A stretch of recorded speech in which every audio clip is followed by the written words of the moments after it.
اعوذ باللہ السمیع العلیم من الشیطان الرجیم من ہمزہ ونفخہ ونفثہ بسم اللہ الرحمن الرحیم یا ایھا الذین آمنوا اتقوا اللہ وکونوا مع الصادقین۔ اے وہ لوگو جو ایمان لائے ہو، اتقوا اللہ، اللہ سے ڈرو، وکونوا اور ہو جاؤ تم، مع الصادقین سچے لوگوں کے ساتھ، سچے لوگوں کا ساتھ دینا ہے۔ یہ سورہ توبہ کا آخری رکوع،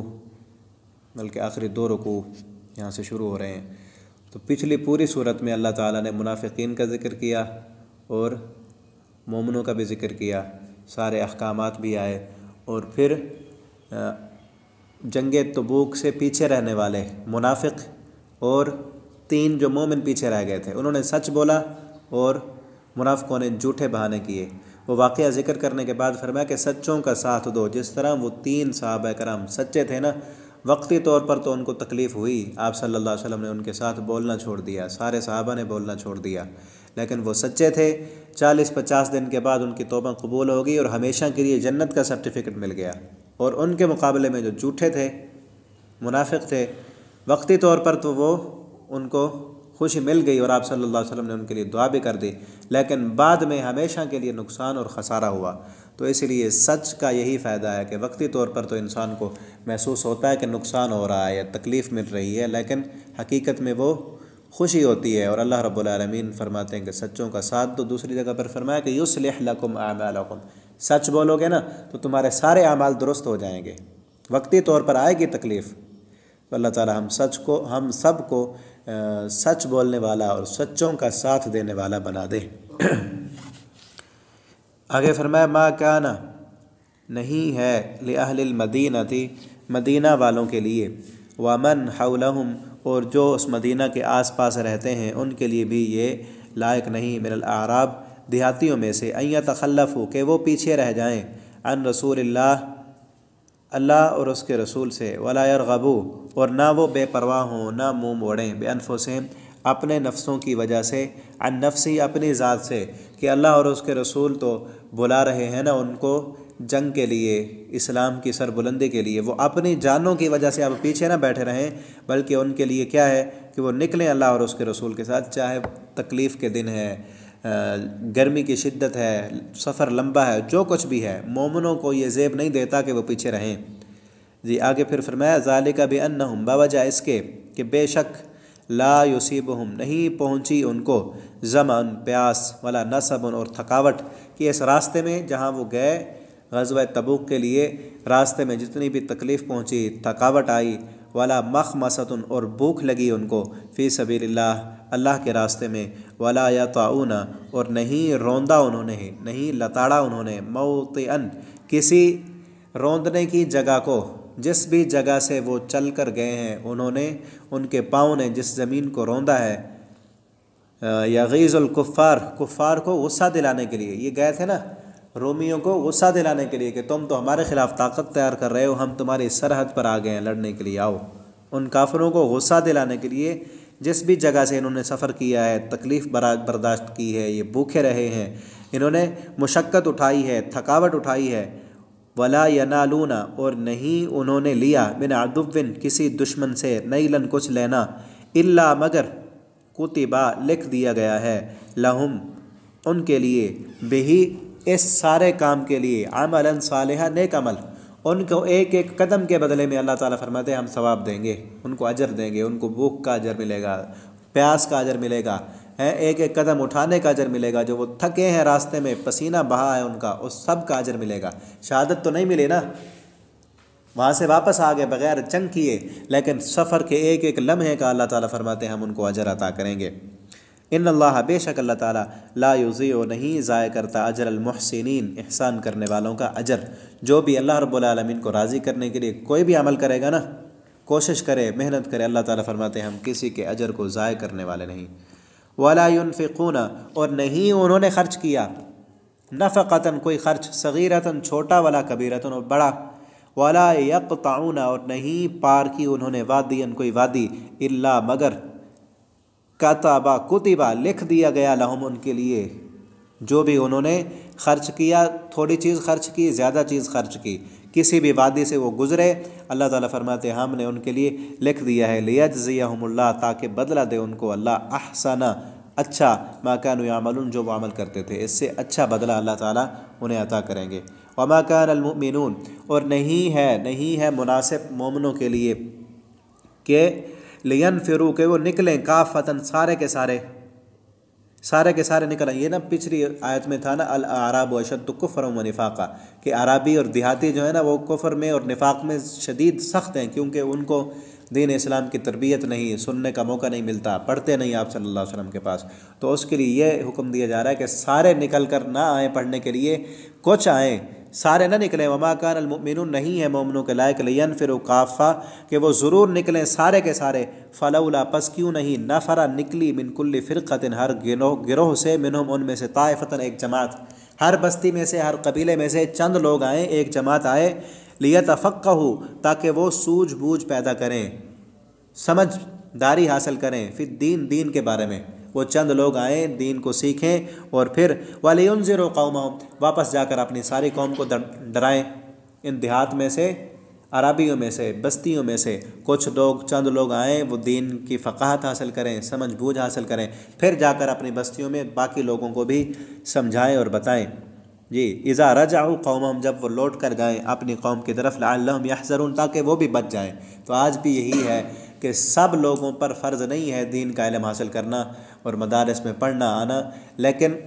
اگر کوئی بھی نہیں آئے گا نا، کوئی بھی نہیں دین کو سیکھے گا، تو سارے مجرم بنیں گے، سارے مجرم بنیں گے۔ اسی لیے فرمایا نا آپ صلی اللہ علیہ وسلم نے، ایک حدیث میں آتا ہے کہ جس بندے کو اللہ رب العالمین نہ اولاد دیں، اس اولاد میں سے کسی ایک بچے کو بھی وہ دین نہ پڑھائے، قرآن نہ پڑھائے، تو وہ اولاد والا ہونے کے باوجود بھی بے اولاد ہے، وہ بانجھ ہے، اس نے اپنے بچوں کو دین نہیں پڑھایا۔ تو کچھ لوگ ہونے چاہیے، کچھ لوگ جو ہر وقت دین کو سیکھیں بھی صحیح اور آگے بتاتے بھی رہیں۔ جس طرح ایک شہر میں، ایک علاقے میں ایک اسپیشلسٹ ڈاکٹر ہو نا، اسپیشلسٹ ڈاکٹر ہو،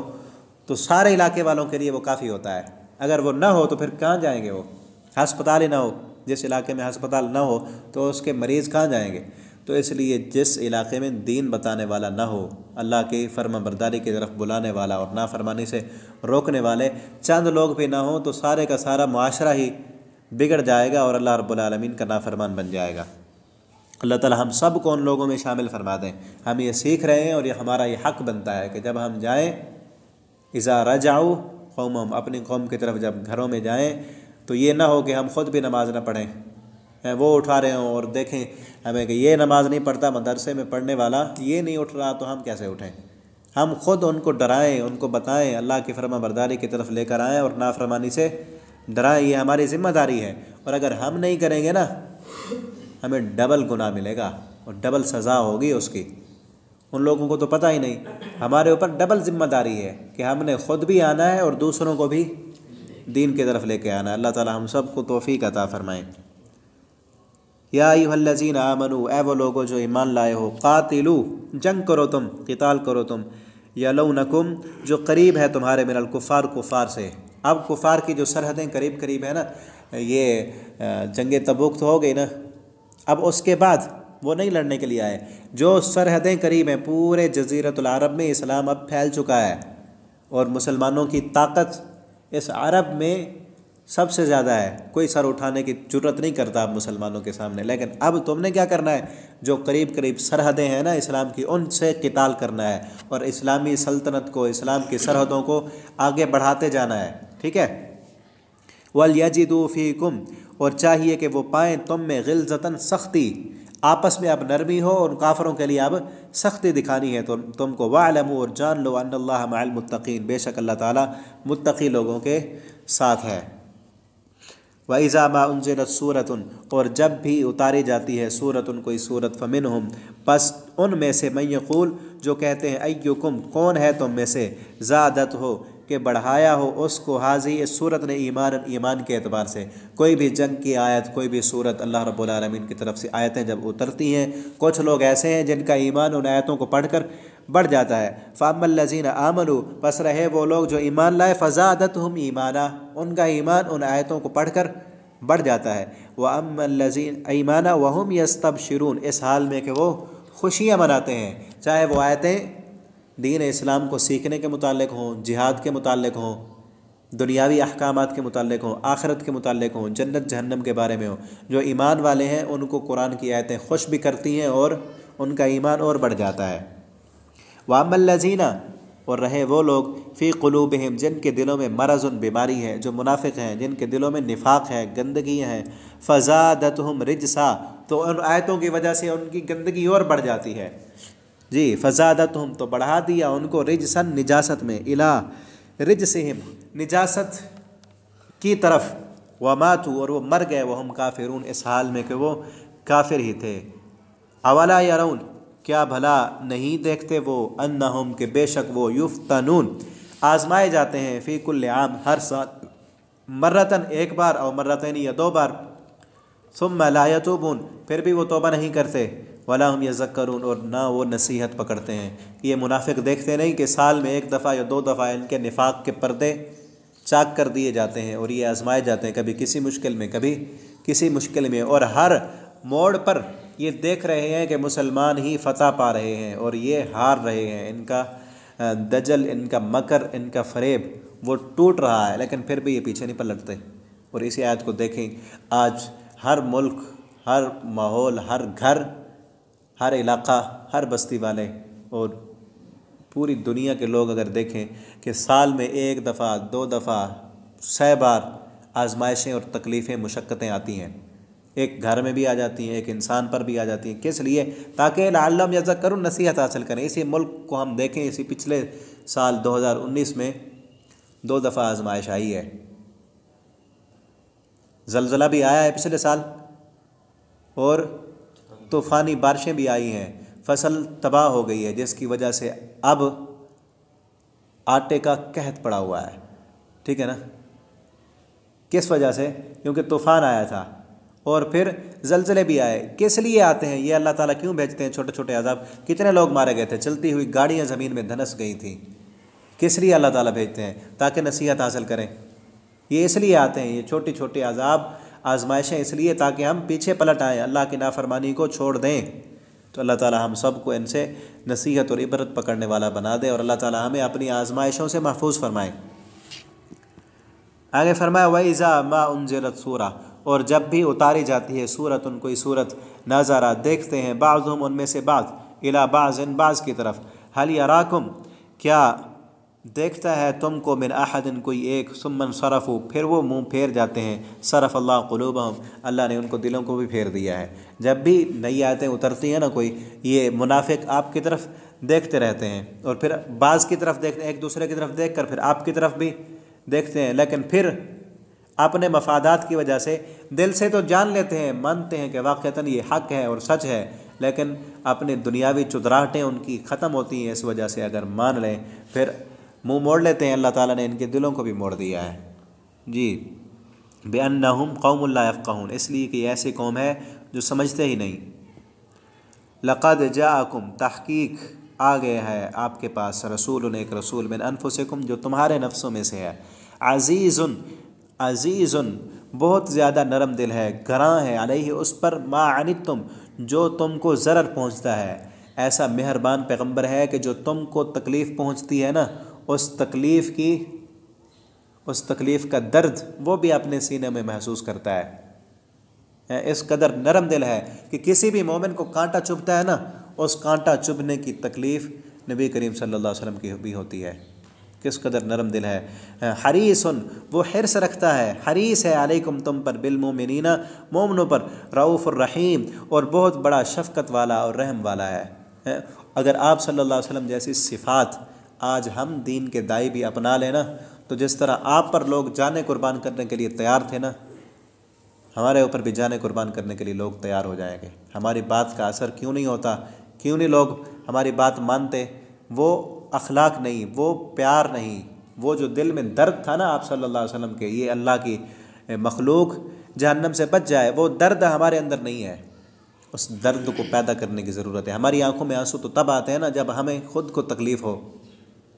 آپ صلی اللہ علیہ وسلم تو ان کے لیے روتے تھے کہ یہ لوگ کیوں جہنم میں جا رہے ہیں، راتوں کو اٹھ کر ساری رات قیام کرتے تھے۔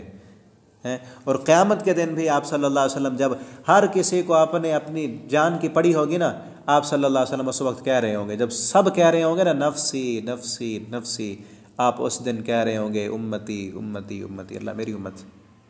دنیا میں بھی ایسے ہیں، وہ کسی شاعر نے نقشہ کھینچا ہے نا کہ خوشی اپنی غیروں کے غم میں بھلا دی، خوشی اپنی غیروں کے غم میں بھلا دی جس نے گالی اسے بھی دعا دی۔ آپ نے اپنی خوشی کو دوسروں کے غم کے لیے بھلا دیا، خود خوش تھے لیکن دوسرے کو غمگین دیکھا نا، اپنی خوشی بھول گئی۔ اور جس نے گالیاں دی آپ صلی اللہ علیہ وسلم نے، اسے بھی دعائیں دی ہیں۔ جی، رؤوف الرحیم، بہت زیادہ شفقت کرنے والے اور رحم کرنے والے ہیں۔ فَإِن تَوَلَّوْا، پس اگر وہ منہ موڑیں، فَقُلْ، تو آپ کہہ دیں، حسبی اللہ، کافی ہے مجھ کو اللہ۔ اگر یہ آپ کی باتیں نہیں مانتے نا تو آپ ان سے کہہ دیں حسبی اللہ، مجھے میرا اللہ کافی ہے، تمہاری کوئی ضرورت نہیں ہے۔ ان منافقوں کی ضرورت ویسے بھی نہیں ہے، اور ہر مومن کو، مسلمان کو یہی کہنا چاہیے حسبی اللہ۔ جب بھی کوئی تکلیف آئے، کوئی مشکل آئے، حسبی اللہ، یہ نہیں کہ میرا خاندان بڑا اونچا ہے، میرے پاس پیسہ بڑا زیادہ ہے، میری کمپنی میرے ساتھ مضبوط ہے، لوگ میرے بڑے زبردست ہیں، میرے دوست بڑے ہیں، میں ان کو کال کر کے ابھی بلاتا ہوں، بلکہ کیا کہے، حسبی اللہ، مجھے تو میرا اللہ کافی ہے، لا الہ، نہیں ہے کوئی معبود الا ہوا، مگر وہی، علیہ توکلت، میں نے اسی پر بھروسہ کیا، وہو رب العرش العظیم، اور وہ رب ہے عرش عظیم کا۔ اللہ تعالی ہم سب کو قرآن کریم کو پڑھنے کی، سمجھنے کی اور اس کے مطابق زندگی بسر کرنے کی توفیق عطا فرما دیں۔ اللہ تعالیٰ یہ جو قرآن ہم نے پڑھا، اس پوری صورت کو، پیچھے جو یہ پورا نصاب ہم نے مکمل کیا ہے، اللہ تعالیٰ اس سب پر ہمیں عمل کرنے والا بنا دے، اور اس قرآن کریم کو قیامت کے دن اللہ ہمارے لیے سفارشی بنا دے۔ آخر دعوانا الحمدللہ رب العالمین۔